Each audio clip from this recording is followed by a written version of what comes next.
छात्रों को न्याय अब सिर्फ कोर्ट में ही मिलेगा। जी हाँ, कोर्ट की ओर एक बार फिर से रुख करने का अब इग्नू के सारे छात्रों के लिए यहाँ पे फिर एक बार कोर्ट का दरवाज़ा खटखटाने के सिवा और कोई रास्ता नहीं है। इग्नू ने बहुत बड़ा इनजस्टिस किया है और इस इनजस्टिस के खिलाफ, इस अन्याय के खिलाफ फिर से एक बार सुप्रीम कोर्ट का आपको सहारा लेना पड़ रहा है। दोस्तों, आपको बता दूं पूरी खबर को जानने के लिए कि क्या हो रहा है इस समय और क्या फिर एक बार आपको फिर से उतनी ही लंबी लड़ाई लड़नी पड़ेगी, क्या सिर्फ ये जो भेदभाव हुआ है सेशन वाइज सबको प्रमोशन ना देकर, इसके लिए फिर से एक लंबी लड़ाई और यहाँ पे शुरू हो चुकी है। और दोस्तों, सिर्फ आप ही नहीं, आपके साथ बहुत सारे लोग हैं और बहुत सारी बोर्ड और यूनिवर्सिटीज़ हैं। तो पूरी खबर को देखने के लिए प्लीज़ जल्दी से चैनल को सब्सक्राइब कीजिए और जो भी लेटेस्ट अपडेट आती है, जैसे कि मैंने एक्सटेंड कहा था कि डेट एक्सटेंड हो जाएगी, तो फाइनली ऑफिशियल नोटिफिकेशन ही आ गई। ऑफिशियल नोटिफिकेशन आने से पहले ही 2 दिन पहले ही मैंने आपको ये पूरी की पूरी खबर दे दी थी कि डेट आपकी एक्सटेंड यहाँ पे हो जाएगी। उसी के साथ मैंने कहा था 10 दिसंबर को आपको यहाँ मिल जाएगा आपका प्रमोट का फाइनली फैसला। तो इस हिसाब से 10 तारीख को ऑफिशियल नोटिफिकेशन भी आ गई। तो दोस्तों, एक बात बताऊं कि जस्टिस के लिए आपको कुछ तो करना पड़ेगा सपोर्ट।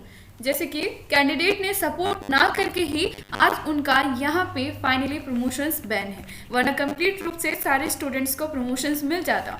दोस्तों, आपको बता दूं कि सुप्रीम कोर्ट में पिटिशंस तो काफ़ी बार डाले गए, ये आपको भी पता है, और उसी के साथ साथ ही इग्नू ने काफ़ी देरी से सबको प्रमोशंस दिया। और प्रमोशंस देने में भी इग्नू काफ़ी यहाँ पे बहुत ज़्यादा बहसबाजी होने के कारण और बहुत ज़्यादा देर होने के कारण, सोच विचार करने के कारण इतनी देरी भी की और फाइनली सबको प्रमोशंस नहीं मिला, सभी को प्रमोट नहीं किया गया। और इग्नू ने सबको क्यों नहीं किया प्रमोट, इसका रीज़न भी जान लीजिए। और उसी के साथ आपको बता दूं कि आपको भी प्रमोशंस मिलेगा, लेकिन उसके लिए सिर्फ आपको कुछ क्या करना पड़ेगा और इस समय सुप्रीम कोर्ट में क्या चल रहा है उसकी बात मैं आपको बता दे रही हूँ। दोस्तों, आपको बता दूं कि यहाँ पे रमेश पोखरियाल निशंक सर ने एक बात कही थी कि आप जब वेबिनार में आओगे 10 दिसंबर को तो हमसे सवाल कीजिए, #एजुकेशन मिनिस्टर लाइव के थ्रू उन्होंने बहुत सारी चीज़ें यहाँ पे सबको बताई। तो वो सारी चीज़ें भी बता दूं कि आपने उन पे, आप लोगों ने सबने जाके वहाँ पे इस पे कोई विचार विमर्श नहीं किया और इस चीज़ को सपोर्ट भी नहीं किया वेबिनार को। और इस वजह से यहाँ पे जो आपको प्रमोशंस के लिए आगे नहीं किया गया।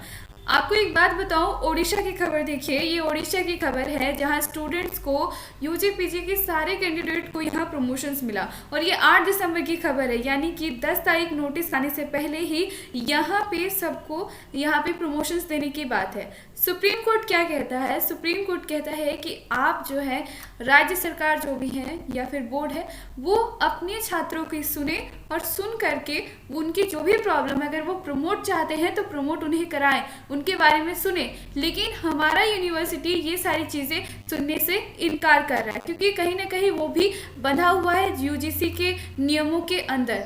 लेकिन इन सारे कैंडिडेट को फिर प्रमोशंस मिला ना, तो फिर आप सबको छाट क्यों दिया गया? यहाँ पे आपको बता दूं कि आपको किस तरह से दरकिनार किया गया है। आपको प्रमोशंस नहीं मिला, ये चीज़ आप जानते हैं, सिर्फ एकेडमिक वाइज ही प्रमोशंस मिला है 2019 और 2020। क्यों ऐसा किया गया? सबको प्रमोशंस देना चाहिए। कोरोना की सिचुएशन तब से ज़्यादा अभी और ज़्यादा भयंकर है और इस समय आप देख रहे हो कि किस हिसाब से यहाँ पे कोरोना की सिचुएशन थमने का नाम ले ही नहीं रही है, वैक्सीन का कोई पता नहीं है और लेट तो आपके भी एग्जामिनेशंस में काफ़ी हो रहा है। तो इस तरह से बहुत यहाँ पे बुरा किया गया, लेकिन सिर्फ आप ही इस चीज़ में शामिल नहीं हो। यहाँ पे बता दूं कि सीबीएसई के कैंडिडेट का आज का मैटर बता रही हूँ आपको। दिल्ली हाई कोर्ट में, आप ये खबर जाके ब्राउज़र पे भी देख सकते हो, दिल्ली हाई कोर्ट ने छात्रों से विरोधी रवैये के खिलाफ सीबीएसई को फटकार लगाई है। जी हाँ, सीबीएसई को फटकार लगाई है। क्या फटकार लगाई है वो चीज़ आपके लिए भी काफ़ी इम्पोर्टेंट है क्योंकि आप लोगों को भी, जो भी कैंडिडेट हैं, इग्नू यूनिवर्सिटी आपको सही से प्रमोशंस नहीं देगा और ना ही जल्दी प्रमोशन देगा। मैं आपको खबर दे रही हूँ क्योंकि मुझे पता है आपको यहाँ पे सही से प्रमोशंस नहीं देगा। You have to fight, you have to say, आपको कहना पड़ेगा कि हमें प्रमोशन दो, और इसके लिए रास्ता सिर्फ यहाँ तक आ जाता है। तो आपको अपील करनी पड़ेगी, बिना अपील के आप यहाँ तक इनसे प्रमोशंस लेना ईजी नहीं है। आपको बता दूं कि दिल्ली हाई कोर्ट में जो फैसला हुआ, स्टूडेंट जो सीबीएसई कैंडिडेट हैं 10वीं 12वीं के स्टूडेंट जब सुप्रीम कोर्ट तक का, दिल्ली हाई कोर्ट तक का दरवाज़ा खटखटा सकते हैं, तो इग्नू में पूरे भारत से कैंडिडेट है, लेकिन आप सब में से एक भी प्रस्ताव वहाँ पे नहीं जाता है। तो आप अगर विरोध नहीं करोगे तो आप अपना हक ले भी नहीं सकते। जैसे इसका एग्जाम्पल है किसान आंदोलन। आप तो जानते ही हो देश में किसान आंदोलन चल रहे हैं, और आप सोच सकते हो कि किस तरह से अपनी बात रखने के लिए आपको आगे आना पड़ता है। दिल्ली हाई कोर्ट में जो मैटर हुआ, छात्र विरोधी रवैये के खिलाफ उनको फटकार लगाई। क्या कहा, इस मामले की अगली सुनवाई आपको बता दूं 5 फरवरी 2021 की तारीख तय की गई है। यानी इनका जो एग्जामिनेशंस है फरवरी में नहीं होगा, इसके लिए भी काफ़ी और फिर देरी होगी जो सीबीएसई वाली कैंडिडेट है। लेकिन आपको बता दूं इस मामले में हुआ क्या। मुख्य न्यायाधीश की पीठ ने सीबीएसई को फटकार लगाते हुए कहा कि कोई भूचाल नहीं आ रहा था कि आप इस समय कोर्ट आ गए। पीठ ने कहा कि सीबीएसई को छात्रों को कोर्ट में घसीटने की जरूरत के बजाय उनको पूरा स्पष्टीकरण दे देना चाहिए। ऐसा स्पष्टीकरण के लिए सुप्रीम कोर्ट जाना चाहिए। स्टूडेंट्स को घसीटा जा रहा है कोर्ट पे। कोई भी चीज़ का जवाब यूनिवर्सिटी क्लियरिटी के साथ नहीं देती, छात्रों की वो नहीं सुनती, इस वजह जाना पड़ता है, इसलिए उनको फटकार लगाया गया। उसी के साथ दिल्ली हाई कोर्ट ने आज central board of secondary education के साथ छात्र विरोधी रवैये के लिए फटकार लगाते हुए कई मामलों में छात्रों को सुप्रीम कोर्ट तक ले जाकर उनके साथ शत्रु की तरह व्यवहार करने का आरोप भी लगाया।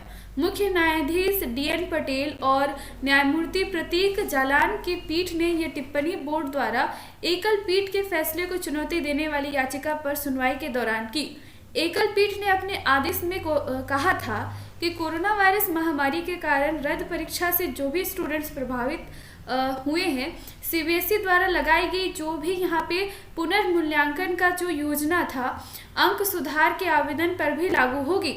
यानी कि वो सारे कैंडिडेट जिनका यहाँ पे पेपर में फेल था, उनका भी प्रमोशंस के लिए पुनर्मूल्यांकन का जो नियम बनाया गया था कि किस हिसाब से आपको ग्रेडिंग और नंबर दिए जाएंगे, तो वो चीज़ उन सारे कैंडिडेटों पे जो फेल हो चुके हैं उन पे भी लागू होना था। लेकिन ऐसा सीबीएसई ने नहीं किया। कोर्ट ने कहा कि हम सीबीएसई के छात्र का विरोधी रुख पसंद नहीं करते। आप छात्रों को सुप्रीम कोर्ट के दरवाजे तक खींच रहे हैं, वे पढ़ाई करें या कोर्ट जाए।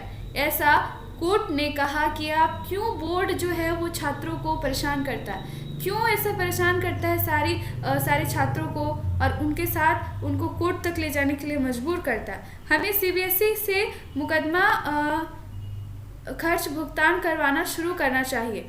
ये बात सही कही उन्होंने। सुनवाई के दौरान पीठ ने कहा कि सीबीएसई के छात्रों के साथ शत्रु जैसा व्यवहार कर रहा है। यदि यह योजना सभी अंक सुधार इच्छुक छात्रों पर भी लागू की जाती है तो इसमें नुकसान कैसे है। उन्होंने कहा कि अगर किसी का पेपर बैक है तो अगर उनको प्रमोशंस के लिए ये रूल रेगुलेशंस प्रमोशंस के बैक पेपर वालों के लिए भी लगाया जाए तो इसमें क्या बुराई है, कैंडिडेट फेल होने से ही बच जाएंगे। तो इस वजह से कहा कि बता दें कि एकल पीठ ने 14 अगस्त की सुनवाई में आदेश में कहा था, पहले भी ये मुद्दा गया हुआ था, फिर एक बार आज हुआ कि सीबीएसई की रद्द परीक्षा से प्रभावित स्टूडेंट्स के लिए मूल्यांकन की योजना को उच्चतम न्यायालय ने मंजूरी दे दी है। वह अंक सुधार परीक्षा में बैठने वाले छात्रों पर भी लागू होगी। यानी कि जो अंक सुधार के लिए बैठ रहे हैं, फिर से बैठ रहे हैं, रीअपेयर कैंडिडेट है, उन पे भी लागू होगी क्योंकि वे भी महामारी से समान रूप से ही प्रभावित है और पीड़ित है। ये चीज़ उन्होंने क्लियरली कही कि वो सारे भी तो इफेक्टेड है। तो ऐसा क्यों नहीं है, आप भी बताओ। जो भी कैंडिडेट इग्नू में इस समय है, बहुत सारे स्टूडेंट्स रीअपेयर वाले हैं और बहुत सारे कैंडिडेट जो जनवरी सेशन वाले हैं, उनको क्यों नहीं किया गया। क्या वो भारत देश से अलग रहते हैं? क्या वो कोरोना के सिचुएशन से इस समय नहीं सामना कर रहे? और जो कैंडिडेट फेल हो गए उन पे जो योजना नहीं लागू हो रही है, तो क्या ये गलत नहीं है? ये रूल रेगुलेशंस कैसा है प्रमोशंस करने का? अगर प्रमोशंस नहीं ही देना था तो फाइनली कह देते कि प्रमोशंस आपको नहीं दिया जाएगा, लेकिन ये जो रूल बनाया गया है ये बहुत ही गलत है।